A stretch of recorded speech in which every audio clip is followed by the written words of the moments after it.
I bid on a limited edition signed LP of the ballad, but it costs more than I make in a whole summer at the hokey.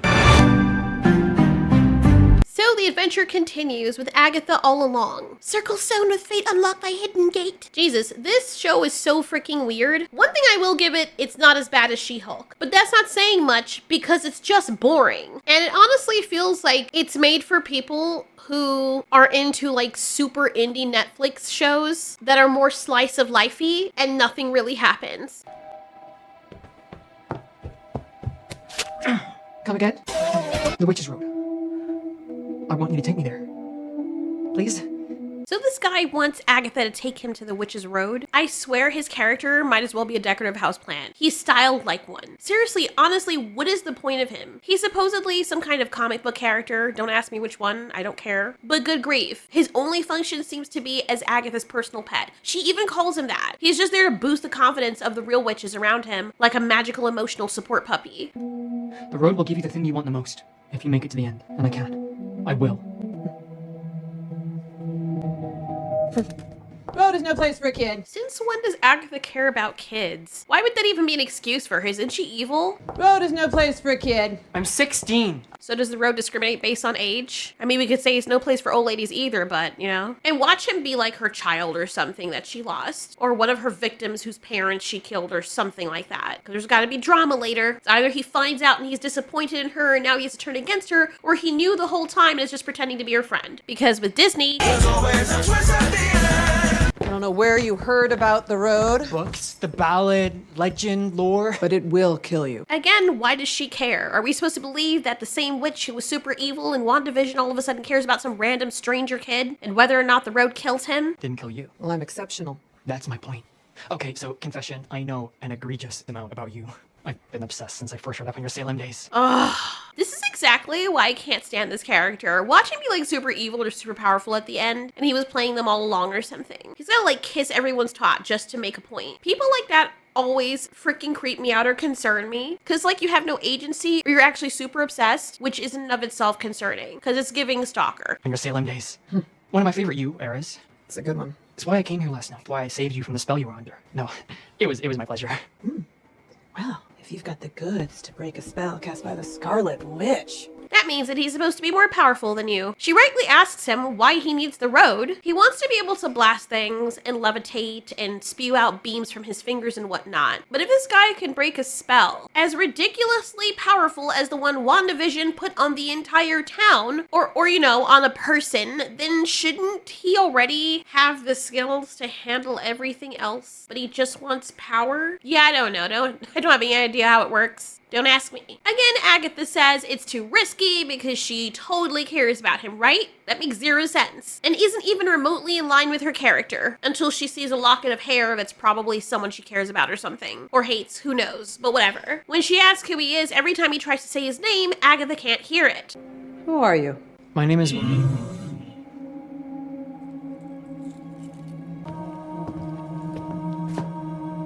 Say again. So there's obviously a spell binding it, but we know they're just doing this to add some air of mystery because otherwise the show would be boring. And I know I may seem like I'm nitpicking because, you know, what else do you want, right? The show has to be mysterious or else it wouldn't even be a show. But here's the thing. We actually need to care about the characters, and at this point, I don't care about any of them. What? Really? Yes! All right, let's hit the road.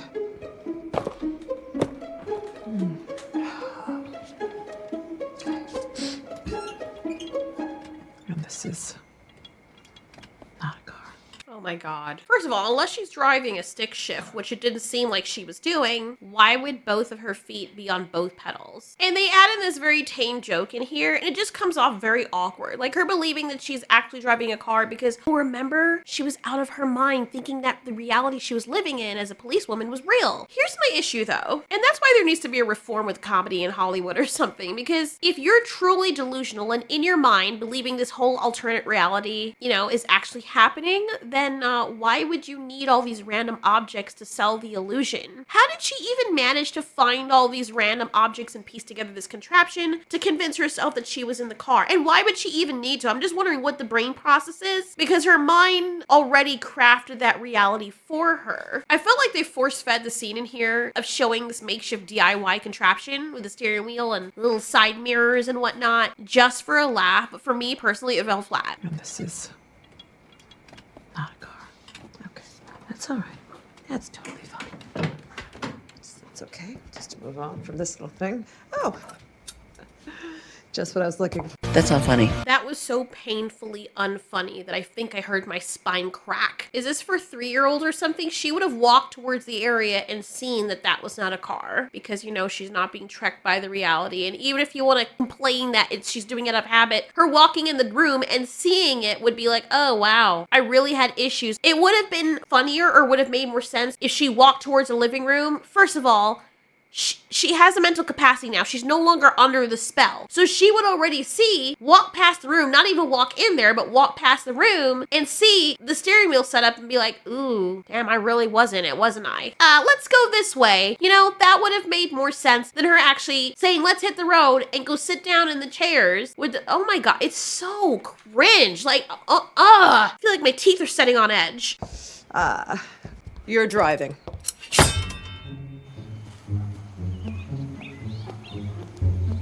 Christ. So she's talking about how covens and sisterhoods are drawn together. There's a spark and special things happen. He's like, are we gonna go meet your coven? No, bitch. Those people are snapped. And when I say snapped, I mean dust. She needs to put together a group of witches so that they can access the witch's road. I do like that they put Wanda's house here. And when she actually spits on Wanda's house, that's a nice touch because the bitch was evil. I don't really see Wanda at this point in time any better than Agatha. I mean, you can only feel sorry for people up to a point until they start causing pain to others. Am I even going in the right direction? Be cool, man. How is he supposed to know how to do that? Look at you. None of you even knows the concept of what that is. Sorry. He worries. Oh my God.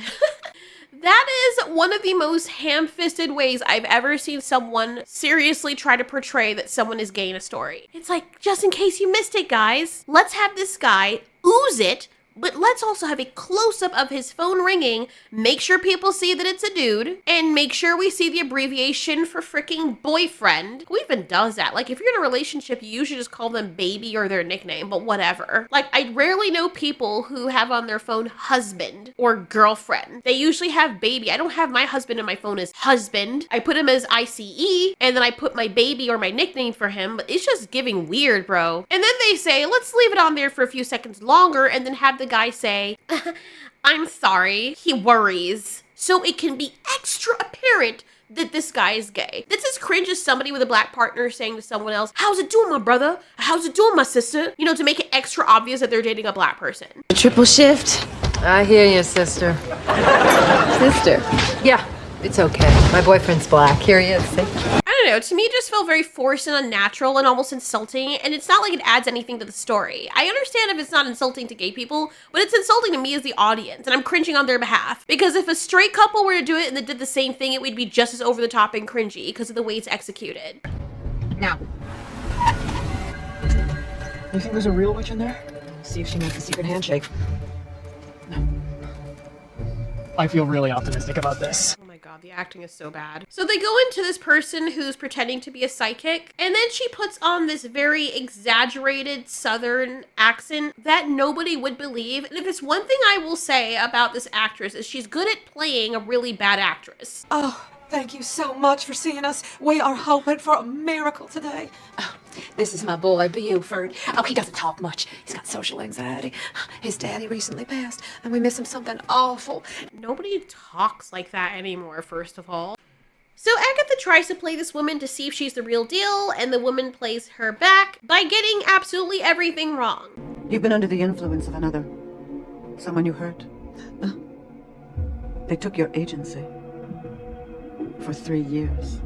My thinking is, oh my god, if she was just gonna do all that and reveal that she's actually a real witch anyway, then what was the purpose of even playing along in the beginning and being over the top, the cookie cutter scam psychic? It's not the first time your witch kin betrayed you. But you survive. In a way, few do. In fact, that's why you're here. And I am not interested. Oh god, it's so cringe. The freaking music. Oh my god, it's so dangerous. Okay, so if you're not interested, Miss Lady, why did you even reveal that you were a real witch? Does it make any sense? If I was really not interested in this witch trying to recruit me, I would continue playing her for a fool, because clearly Agatha was ready to walk away when she was of the belief that this witch was not a real deal. Yet you say I'm not interested, and then put a big target on your freaking nose that says otherwise. What a dumbass. What witch in her right mind would join Agatha Harkness's coven? Not looking for right-minded witches, as it happens.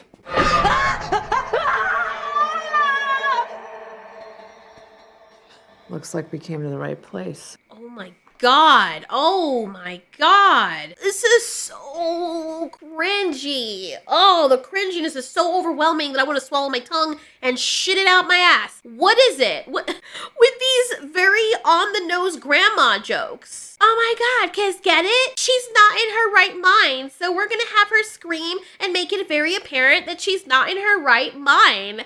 Oh my god, guys, laugh. Clap. You're a bit of a kook. Every witch has their process. You showed some real skill out there. I didn't read your fortune. I read your reputation. Why does she feel like an old English teacher that's like, did you ask to go to the bathroom? Johnny, Timmy, you need to ask the bathroom pass. The whole reputation thing, I don't know why that was skillful, because, you know, totally information she couldn't have gotten from the Witch Network, since it is a reputation. Maybe that was part of the joke. Oh, witches like you are the reason people think we poison apples and steal children and eat babies. Babies are delicious. Yeah, what about Wanda? Mum's the word on her. And don't most witches use their powers in a very dark way? The only witches we hear about, especially in this universe, the ones that do egregious or super powerful things, only to find out that a lot of these other witches that she ends up recruiting fit that exact stereotype. Oh, How old are you? 410? 415? how dare you? Oh, I apologize. You don't look a day under 450. Years old. Oh my god, shut up. Spoon feeding at its finest. Like the writers are petrified we won't keep up with the simplest joke. So instead of a laugh, it just makes you wonder if the show thinks its audience needs remedial storytelling lessons. Honestly, next time, just save us some trouble and just hand out a manual at the start of the episode. Better yet, make it without any dialogue whatsoever. It would probably land better. Agatha tries to get this old witch to open up by asking her if she misses the good old days. You know, instead of sitting around miserably failing to make ends meet. And the witch's brilliant response, that she doesn't miss being chased out of every village for accurately predicting tragedy. I mean, honestly, that's her own fault. I like moist. It's my favorite word. You know, you think about I be moist. You know, everything be moist. Shit, my cat be moist. My Oh no, be moist. You know what I'm saying? you a witch. You a fucking witch. No, I'm not a witch. You a fucking witch. Hey, Oh shit, what's going on? Hold on. look at her. Guess what she is? She a witch? A witch. You wicked bitch. If the first two villages didn't exactly love hearing about how their loved ones were going to kick the bucket and then, surprise, people started dropping dead, maybe stop announcing it or come up with smarter ways to prevent those things from happening. Or better yet, figure out a way to help people without making them panic. Because here's the funny thing. If some rando or strange member of the village starts telling people that their family members or kids or dogs or whatever are going to die, and then those people end up dead, it is natural for those people to assume that you had something to do with it. Yeah, so that witch was just lacking brain cells, which would mean that you probably haven't been in your right mind for a very long time, if ever. Anyway, the old witch knows that going down the witch's road is a death sentence. And she tells Agatha that much. The road is a death wish. I survived. Yeah? Where's your power now? Again, I don't know why this woman would care if Agatha wants to go down the witch's road. She clearly doesn't care for her at all, so why would that be an issue? If you really feel this strongly, why are you even entertaining Agatha? But clearly all these witches are gullible and desperate, and maybe Agatha can sense that. Where's your power now? Time to restock. I need a divination witch. Are you honestly asking me to coven up with the single most infamous witch on this continent? Oh, please. Name a badder bitch in South America. Or Europe. Who is this child? My pet. This is my pet. Say hi, pet. Hi. Oh my god, sweet Jesus, I cannot with this dialogue. Oh my god.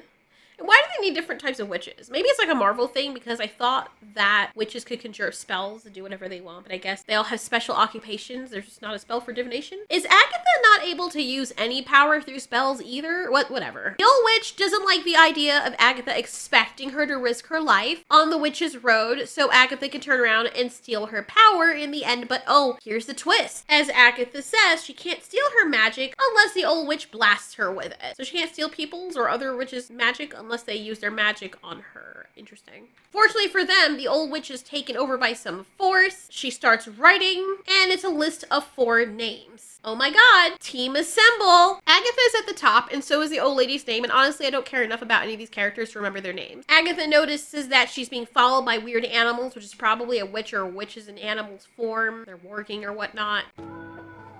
Taste. I'm being serious, ladies. Divine, right? So good. Yum. I know. So good. Oh my god, this is gross. This is gonna be the next witch who apparently sells candles that you can eat for some reason. That cannot be good for the digestive system. My probiotic candles are perfect for both ambiance and metabolic regulation. I am obsessed with these. Yeah, I can tell you're starting to look like one of your products. It becomes very clear who the demographic for this show is once you hear the characters talk, and as you continue going further into the series, because they all sound like some rich, desperate housewives who sip wine at 12 in the afternoon and don't have any work, and they have a whole room system that their husbands built for them so they can put their rocks and divination crystals on display. Mandatory Zen time. Hey, where do you keep your jade eggs? I'm fresh out of marbles and my pelvic floor is all over the place. Oh my god, this is so gross. I don't even know what any of that means. But like I said, this is probably very niche and only a specific set of people will understand the supposed jokes. You know, the ones that very rich people tell to let everyone know they have absolutely no sense of humor. They're just laughing to make themselves look elegant, but they don't find it funny either. They're trying to outshine each other while all their friends and neighbors who are just as rich secretly hate them. Hi, Jan. God, Agatha, I haven't seen you since I made a really pointed effort to never run into you again. So good. How are you? Awful? Is any of this resonating with anyone else here? As I'm reviewing this, I'm playing it at normal speed just to go back over the clips, but maybe the reason why it didn't seem as phased or it didn't seem as bad when I was actually watching it initially is because I watched it in double speed or a little bit over that. I think it was like 2.1, 2.10, 2.12, whatever. And so 40-minute segment took about 20 minutes, which felt like that was still too long for me, but at least I was able to get through it even faster, which helped. I'm assembling a coven. I need a potions guy. So she tells her she's gonna walk the road, and of course everyone's like, oh, the road, oh my dear heart. I know, right? Freaking doo-doo sniffer. It's not even just with Agatha, it's every single one of the witches. He is all up all of their asses, trying so hard to fit in that it's painful. You'll see what I mean. It's a dead end, literally. Oh, come on, Jen. I'm offering you the chance to finally lift the binding spell that has kept you magicless for the last, what, century? You look amazing. I know. Wow. Bitch. I'm gonna have to speed through this review because Lord have mercy, you see what I'm talking about. And look, I'm not trying to throw shade at people who genuinely like the show. If you do, more power to you, whatever. But come on, regardless of whether these witches are supposed to be bad guys, they should at least be likable. Remember Gru from Despicable Me? He started out evil, but he was charismatic, funny, and later became lovable because of his bond with those little girls he basically adopted. Like...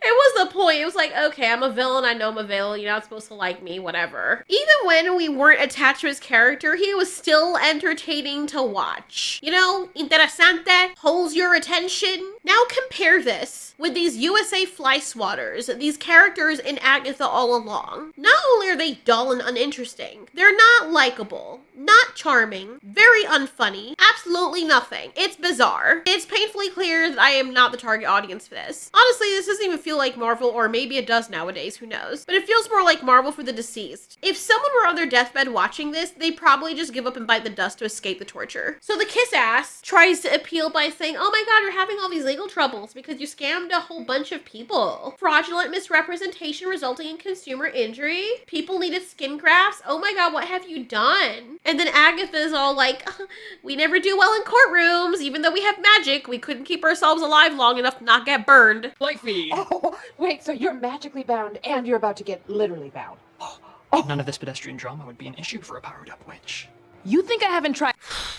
Oh, They go to eat a corn dog because whatever. They're talking about witchy stuff, not interested. Dude talks about his dead mom. Agatha gets spooked by a rat because it's one of those people following her. Oh my god, the rat's moving in slow motion. It's probably a fucking witch. Then they see this woman. They set up a trap for this woman. Then she gets fired because she tackled a teenager. And her employer, or whoever that is, tells her she's bad luck and that she's fired right on the spot. And Agatha's like, great, you're out of a job and we so happen to need someone. We're going on the road. But the road is a myth, a cult, whatever. Even though every witch apparently knows the song for the road and whatever. Then Agatha's like, don't you want to know what happened to your mommy? And then this girl is like, oh my god, really? I don't know. How dare you? I'm gonna dramatically walk away so that you think I'm gone but come back later. Then once again, Agatha notices something weird. Originally, I mean, I was born.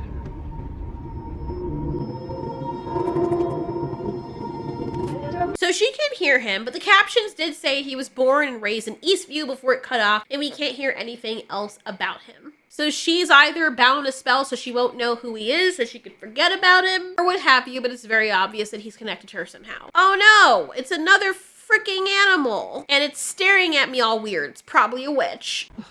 Don't be nervous. They'll show. I know it. Does this look centered?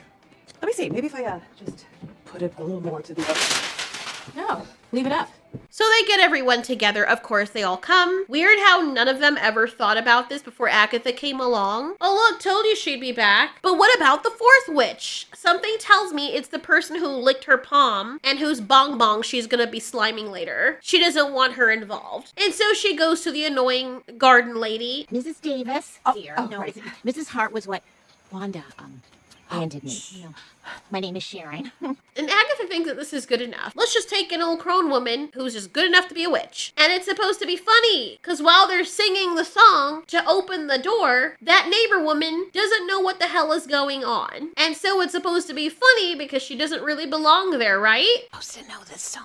Down, down, down the road. And so they all start rehearsing the song. It goes on for a very long time while these elite witches see what's going on and they come towards Agatha's house. I'm guessing they want to kill Agatha, which is very confusing because I thought witches weren't allowed to kill each other, or at least like the coven witches weren't supposed to kill each other. And then Aubrey Plaza's witch said, I can't kill you, but yet the other witches want to kill her, and that's okay, but whatever. The song is nice. I'm not gonna lie. Ew, sorry.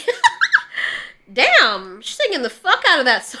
But isn't it not supposed to work if one of them's not a witch? This person's crying blood or mascara. I don't know what's going on with her face. But they all are singing the song, which they're going to use to market because they're going to buy this on iTunes, guys. We don't have a little cute marketable thing to sell you, so we'll sing the song instead. Well, if she wasn't so pitchy. Says the voice flatter than a pancake. Yeah, did you not hear you? Because the voice does not Oh my god, everyone's arguing over who sang it worse. So funny. And we all know what's gonna happen. Why didn't this guy go down and tell the others, hey, by the way, there's a bunch of crazy ass witch people up there that are like vampire witches. They're coming after us. They're here now. You might want to hurry it up. I'd die before letting you befoul it with your noxious mediocrity. What a team of rejects. Coward. Fraud. Disappointment. I'd say you should burn like the rest of them. But that would... So I'm kind of confused. The witches are like, wait, she wants us to use our power. If we blast her with our power, then she gets it and she steals it from us. See, how could you? I mean, physically attacking them would have been a better way to have that happen. You know, put them in a situation where they have no recourse but to use their power to defend themselves. That would have made more sense. But no, she just throws insults at them because she knows that they are so fickle enough that words are going to hurt them. And they would try to kill her or blast her, knowing that she's vulnerable with their power because she offended them. And I'm sorry, don't like two of them not have their power anymore? True coven can open the door. Oh, I don't have time for this! Just blast me, you bitches! What is that? Yeah, that's totally gonna make them do it. Not telling them why they need to, only knowing that if they do, they lose their powers and possibly die. So you demanding that they blast you when you have no time left is definitely gonna make them do it. So the trapdoor opens, a pentagon, and the gay guy, because let's be serious, that's his only purpose, comes down the stairs right as they open the door for the witch's road. And he comes out, like, is that the road? Yeah, we should go down there now. And he just runs down there and everyone's like, let's all go. We don't know what's up there. Clearly some of them still have their power because one of them at least was about to blast Agatha, but maybe they know that whatever's up there is way more powerful. So they go down the road. I mean, it's either a guaranteed death, which is what they all thought would happen if they go down the road, or take their chances with escaping whatever is going on out there that clearly only wants Agatha. So this part was intriguing to me only for the reason I like other worlds and different dimensions and traveling to different worlds. I don't like these characters. They all have to take off their shoes for some reason. I don't know why. Then they show a shot of the shoes, you know, just in case you guys want to look it up on Temu or something and get like foot cancer from their materials. And then the show or the episode ends. This shit hits when you're like watching it and you're super tired or doped up or something. Not that I was, but when you're watching it at double speed. Oh my God. Okay, I'm lying. It doesn't. But it's much better and less agonizing when you watch it in double speed. Still, the show is freaking weird. I'll stay around for episode 3 to see what happens, but already, just based off of what I've seen, this is definitely not my type of show. I don't know if I'm going to be able to stand watching the rest of it unless some severe stuff happens. But now that they're in this different world, now I am kind of interested to see what the world holds. If it's just a bunch of drama and sarcastic granny jokes all over again, I'm probably going to bow out, to be honest.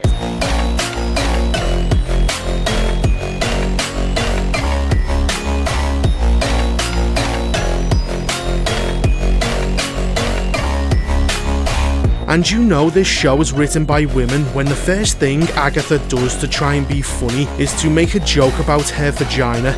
I'm fresh out of marbles and my pelvic floor is all over the place. And